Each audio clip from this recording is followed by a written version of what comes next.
Hello ছাত্রছাত্রীরা, আজ তোমাদের ক্লাস 4-এর আমার গণিত বইটা পড়াবো। হ্যাঁ, আমার গণিত বইটা তোমাদের পড়াবো চতুর্থ শ্রেণী। হ্যাঁ, আমার গণিত বইটা আজকে তোমাদের পড়াবো চতুর্থ শ্রেণীর। কোন পৃষ্ঠা নম্বর 102, আর প্রশ্ন নম্বর হলো চলো টিফিন খাই। এটা তোমাদের তো পরীক্ষা হয়ে গেছে ফার্স্ট টার্মিনালের, সেকেন্ড টার্মিনালের পরীক্ষা আগস্ট মাসে হবে।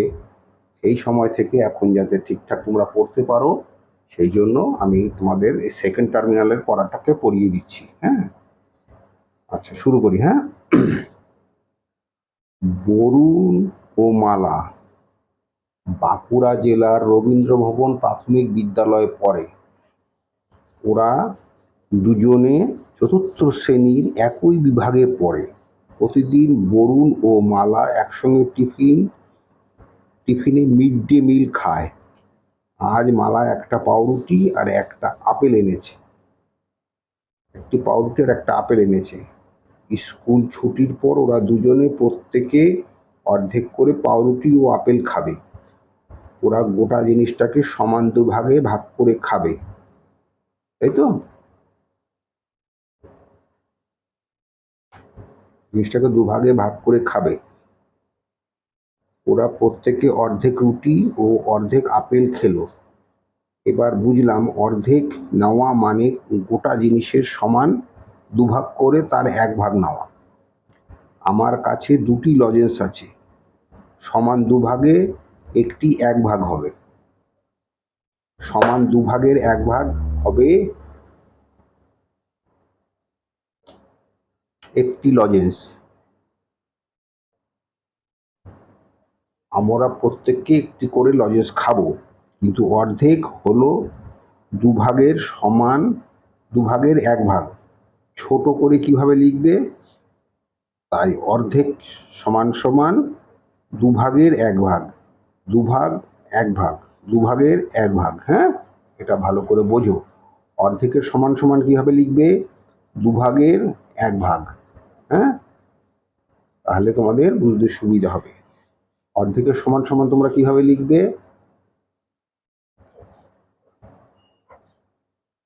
অর্ধেকের সমান সমান লিখবে এই দুভাগ, এই এক ভাগ। দুভাগের এক ভাগ হলো অর্ধেকের সমান। হ্যাঁ, তুমি যদি জিনিসটাকে এই মনে করো, রুটিটা যদি দুভাগ করো, এইভাবে দুভাগ করো, তাহলে দুভাগ, এই দুভাগ, তার এক ভাগ যদি তুমি খাও, তাহলে এই এক ভাগ, দুভাগের এক ভাগ পুরো রুটিটার, দুভাগের অর্ধেক করলে দুভাগে হবে, তার এক ভাগ হলো এক অংশ। হ্যাঁ, আচ্ছা, দুভাগের এক ভাগ। তাহলে এখানে এক দুই, একের দুই হলো এক লব দুই হর। তার মানে এখানে কি দাঁড়াচ্ছে? এক লব দুই হর। এটা কি? লব। লব, এটা কি? হর। আচ্ছা, তোমরা তো ওই কোনটা লব কোনটা হর এই তো মাঝে মাঝে ভুলে যাবে। তোমরা একটা জিনিস মনে রাখবে। হ্যাঁ, এই এই লেখাটা লোহা। হ্যাঁ, কি মনে রাখবে? লোহা। লোহে, লোহার লব, আর পরে আছে হর, তাহলে হর। লোহার ল, হার, লোহার ল, হার হ। তাহলে আগে লব হবে, তারপরে হর হবে, উপরেরটা লব হবে, তারপরে হর হবে। বুঝতে পারলে? লোহা মনে রাখলেই তুমি পারবে। লব আর হর হয়ে গেল। আচ্ছা, এটুকু সে বুঝতে পারলে তো? এটা হলো 102 পৃষ্ঠা। আচ্ছা, আমি এবার 103 পৃষ্ঠায় যাচ্ছি। হ্যাঁ, 103 পৃষ্ঠায় কি আছে? আজ টিফিনের পরে আমাদের আঁকার ক্লাস। সুনিতা দিদিমণির আঁকার ক্লাস। তিনি প্রত্যেকটি ছাত্রছাত্রীকে একটি আয়তক্ষেত্রের কাগজ দিয়ে সমান ভাগে দুভাগ করতে বললেন। আচ্ছা, আয়তক্ষেত্র কাকে বলে জানো? জানো নাকি? আচ্ছা, তার মানে তোমাকে আগে জানতে হবে আয়তক্ষেত্র কি আর বর্গক্ষেত্র কি। এই দেখো, এই কাগজটাকে খেয়াল করো। এই কাগজটার চারটে দিক যখন সমান হবে তখন সেটা হবে বর্গক্ষেত্র। হ্যাঁ, চারটে দিকই সমান। মনে করে এই দেখো, এই যে এই দিকটার মাপ সমান সমান এই দিকটার মাপ সমান সমান এই দিকটার মাপ সমান সমান এই দিকটার মাপ। এই চারটে মাপ যখন তোমার সমান হবে তখন সেটা হবে বর্গক্ষেত্র। কিন্তু তোমাকে বর্গক্ষেত্র সম্বন্ধে কিছু বলেনি, তার মানে বর্গক্ষেত্রটা আমি রেখে দিলাম। তোমাকে বলেছে একটা আয়তক্ষেত্র। এই দেখো, এটা হলো আয়তক্ষেত্র। বুঝতে পারছো? আয়তক্ষেত্রে কি আছে, দুটো দিক এক সমান, আবার দুটো দিক আলাদা আলাদা। মানে চারটে দিক সমান নয়, দুটো দিক বড়, দুটো দিক ছোট। এই দেখো, এই দিকটা বড়, এই দিকটা বড়, এই দিকটা ছোট, এই দিকটা ছোট। এটাকে বলো আয়তক্ষেত্র। হ্যাঁ, এটাকে কি বলে, আয়তক্ষেত্র। এবার কি বলেছি তোমাকে, প্রত্যেকটি ছাত্রছাত্রীকে একটি আয়তক্ষেত্রের কাগজ দিয়ে সমানে দুভাগ করতে বলেছে। আচ্ছা, এখানে বইয়ে দেখিয়েছে এই যে এইখানে আমরা একটা ভাগ করলাম। হ্যাঁ, এইটা একটা ভাগ করলাম। তো এটা কি তাহলে সমান ভাগ হলো? হলো? হলো না তো। এটা বড় রইলো, এটা ছোট রইলো, তাই তো? এটা বড় রইলো, এটা ছোট রইলো, তাহলে তো সমান হলো না তো? সমান করতে তাহলে কি করতে হবে, সোজা হিসেব করবে। তুমি এইভাবে কাগজটাকে নেবে, নিয়ে এই করলে এই দুটো ভাগ সমান হয়ে গেল, এইটাও সমান হয়ে গেল। খেয়াল করে দেখো, এটাও সমান, এটাও সমান। হ্যাঁ, এইটাও সমান, এটাও সমান। এবার দুভাজ সমান দুভাজ হলো, কিভাবে দুভাজে সমান করবে। তোমাকে দেখিয়েছিলাম যে আমি এইভাবে সমান হয়নি, এইভাবে যখন করেছিলাম তখন সমান হয়েছিল কি, হয়নি তো? আমি তোমাকে দেখালাম এইভাবে করো, এইভাবে করলে দেখবে দুভাগ সমান হয়ে গেছে। এই দেখো পাশের ছবিটা দেখো, পাশের ছবিটা দেখো, দুভাগ সমান হয়ে গেছে। আমারও দুভাগ সমান হয়ে গেছে। এবার কি করতে বলেছে, আমি অর্ধেক জায়গায় সবুজ রং দিলাম। অর্ধেক জায়গায় যদি সবুজ রং দিই, আমি যদি অর্ধেক জায়গায় সবুজ রং দিয়ে দিই, হ্যাঁ, আর অপর ভাজে যা খুশি আঁকতে বলবে, আমি অর্ধেক ভাজে সবুজ রং দিয়ে দিলাম। এই আমার পুরোটা রং করলাম না, এই অর্ধেক ভাজে আমি সবুজ রং দিয়ে দিলাম। আর অপর ভাজে আমাকে কি করতে বলেছে, যা খুশি তাই আঁকতে বলেছে। তা তোমার মা এখানে স্কুলের বইয়ে কি এঁকে দিয়েছে, একটা গাছ এঁকে দিয়েছে। আমিও যদি একটা গাছ এঁকে দিই,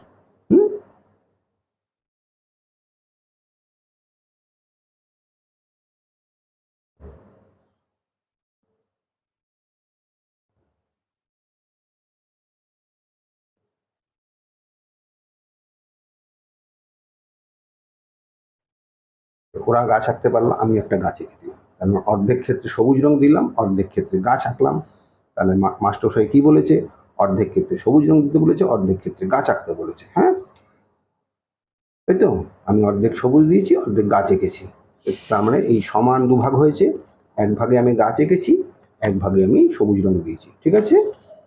আচ্ছা, এবার কি, এবার আমি কি লিখলাম, কি বলেছে আমাকে, আমি অর্ধেক সবুজ রং দিলাম, তো সেখানে একটা কি হলো, দুই ভাগের এক ভাগ হলো। এটা তো পুরো, এটা তো পুরো 400 কাগজ, এটা দুভাগ হয়েছে। আর এক ভাগে সবুজ, এক ভাগে গাছ। তার মানে আমি অর্ধেক জায়গায় সবুজ রং দিলাম, সবুজ রং দিলাম ও আঁকলাম। তাহলে দুভাগের এক ভাগে আমি সবুজ রং দিয়েছি, আর দুভাগের এক ভাগে আমি গাছ এঁকেছি। অর্ধেক মানে সমান দুই ভাগের এক ভাগ। তার মানে এই দেখো, অর্ধেক মান হলো, এটা তো এক ভাগ পুরোটা, তার মানে এটা হচ্ছে মাঝখানে করলে এটা এক ভাগ, এটা এক ভাগ, তাহলে দুভাগ, দুভাগের এক ভাগ। দুভাগের এক ভাগে আমি এঁকেছি, আর এক ভাগে গাছ এঁকেছি। তার মানে এখানে কি দাঁড়ালো, অর্ধেক মানে সমান হলো দুই ভাগের এক ভাগ। এখানে দুই ভাগটা পুরো হলো হর, এটা হর, এটা হলো লব। এই এক ভাগটা হলো লব, আর পুরোটা হলো হর, তাই তো? এবার তাই রোহিত তার কাগজকে সমান 4 ভাগ করলো। সেই কাগজের সমান 4 ভাগের এক ভাগে ফুল আঁকলো। রোহিত কি করলো, একটা কাগজ নিল এইরকম, সেই আমি বলছি, এটাকে সমান 4 ভাগ করলো। সমান 4 ভাগ করবো কিভাবে, পরিষ্কার হিসেবে দেখো, এই মাঝখান দিয়ে এই ভাঁজ করলাম আমি একটা, এটা তোমাদের আধ ভাগ হলো, হাফ হাফ হলো। হ্যাঁ, এটা হাফ হলো, এটা হাফ হলো। এবার এটাকে আবার আর এক ভাগ করলাম। দেখো এই কাগজটাকে আমি এইভাবে নিলাম, এই হলো আধ ভাগ, হ্যাঁ, 2/1 হলো। এইবার হলো এটা 4 ভাগ।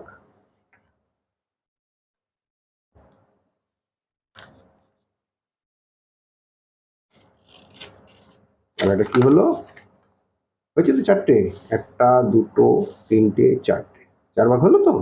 আচ্ছা, তাহলে এখানে কি লিখেছে, আমি 4 ভাগের কত অংশ আঁকলাম, রোহিত রোহিত ঠিক করলো অপর ভাজে 2টি ছবি আঁকবে, তাই রোহিত তার কাগজের সমান 4 ভাগ করলো। তাই রোহিত কাগজের সমান 4টি ভাগ করলো। সে কাগজের সমান 4 ভাগের 1 ভাগে ফুল আঁকলো। 4 ভাগের 1 ভাগে যদি আমি একটা ফুল আঁকি, হ্যাঁ, এই মনে করো আমি একটা ফুল আঁকলাম।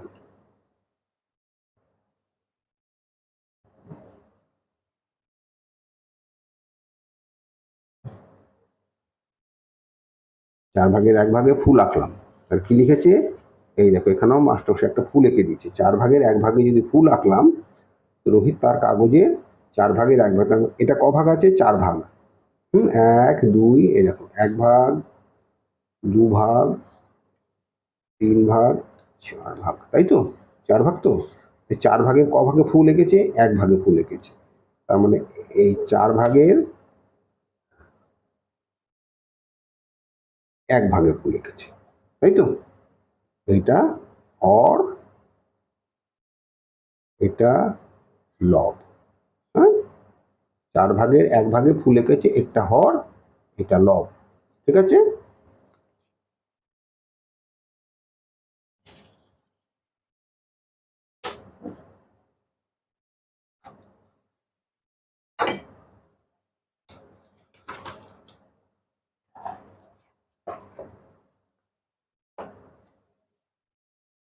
এবার কি লিখেছে, ছবি দেখি আর ফাঁকা ঘরে লেখার চেষ্টা করি, ছবি দেখি আর ফাঁকা ঘরে লেখার চেষ্টা করি। তো দেখো ছবি, এবার এটা বর্গ, কাগজটার মধ্যে কাগজটা ক ভাগ করেছে, দেখো 2 ভাগ করেছে, তাই না। হ্যাঁ, তাহলে আমি এখানে সমান সমান, কাগজটাকে সমান সমান 2 ভাগ হয়েছে। ছবি ক ভাগে আঁকা হয়েছে, 1 ভাগে, তার মানে ছবি 1 ভাগে আঁকা হয়েছে, তাই আঁকা হয়েছে 2 ভাগের 1 ভাগে, ঠিক আছে। এখানে লব 1, এখানে লব 1 আর হর 2, লোহা, লব ল হা হ, হর, লব হর, হ্যাঁ, এখানে লব উপরে, তলায় হর বসে, এটা মাথায় রাখবে, হ্যাঁ। আচ্ছা, 2 ভাগে 1 ভাগ। এইবার এই কাগজটাকে 3 ভাগ করেছে, খেয়াল করো, 1 ভাগ, 2 ভাগ, 3 ভাগ করেছে না, সমান সমান 3 ভাগ হয়েছে। আর 1 ভাগে ছবি আছে, 1 ভাগে, আর 2 ভাগ তো সাদা, আর 1 ভাগে ছবি, দেখো ছবিটা, হ্যাঁ, তার মানে তাই আমি লিখেছি 1-এর 3 ভাগে ছবি আছে, তাই তো। কত এখানে স্পষ্ট হয়নি, এটা হবে, এটা তো পুরো কাগজটা ক ভাগ হয়েছে, আগে হিসেব করো, পুরো কাগজটা হয়েছে 3 ভাগ, ক ভাগে ছবি এঁকেছে, 1 ভাগ, এটা লব, এটা হ, ছবিটা 3 ভাগে এঁকেছে তো, 3 ভাগের 1 ভাগে ছবি এঁকেছে, দেখো সমান 3 ভাগ, 1 ভাগে ছবি, তার মানে কাগজটা 1 ভাগ, 2 ভাগ, 3 ভাগ, 1 ভাগ, 2 ভাগ, 3 ভাগ, আর ছবি এঁকেছে 1 ভাগ, হয়েছে। তার মানে এখানে লব 1 আর হর 3, লোহা। আচ্ছা, এর পরেরটা কি আছে, সবুজ রং আছে সমান 3 ভাগের 1 ভাগ, উপরের মতনই, দেখো উপরের মতন যেমন গাছ এঁকেছে, এখানে শুধু সবুজ রং দিয়েছে, উপরে এই লম্বভাবে এঁকেছে, এখানে চওড়াভাবে এঁকেছে, তাই তো। তাহলে এখানে সবুজ রং আছে 3 ভাগ, আর সবুজ 3 ভাগের 1 ভাগে এঁকেছে সবুজ রং, তার মানে 3-এর 1, আগেরটার মতনই 3-এর 1, তাহলে এখানে লব 1 আর হরও 3। এইখানে একটু ক্রিটিক্যাল আছে, ক্রিটিক্যাল আছে বলতে দেখো, খেয়াল করো ছবিটা, ছবিটা খেয়াল করলে বুঝতে পারবে, একটু খুব কঠিন না। এখানে কাগজটাকে কত ভাগ করেছে দেখো, 1 ভাগ করেছে, 2 ভাগ করেছে, 3 ভাগ করেছে, 4 ভাগ করেছে, 5 ভাগ করেছে, 6 ভাগ করেছে, 7 ভাগ করেছে, 8 ভাগ করেছে, 9 ভাগ করেছে, তাই তো, হ্যাঁ। সমান সমান লাল রং সমান 9 ভাগের কত ভাগ? এটা তো পুরোটা 9 ভাগ হয়েছে। 1 2 3 4 5 6 7 8 9। তো এটাকে পুরোটাকে 9 ভাগ করেছে। তাহলে লাল রং কতটা আছে? মাত্র 1 ভাগে আছে দেখো। তার মানে 9 ভাগের 1 ভাগ। তলায় 9, ওপরে 1। এখানটা স্পষ্ট হয়নি, জায়গাটা ছোট বলে। তার মানে কি হবে?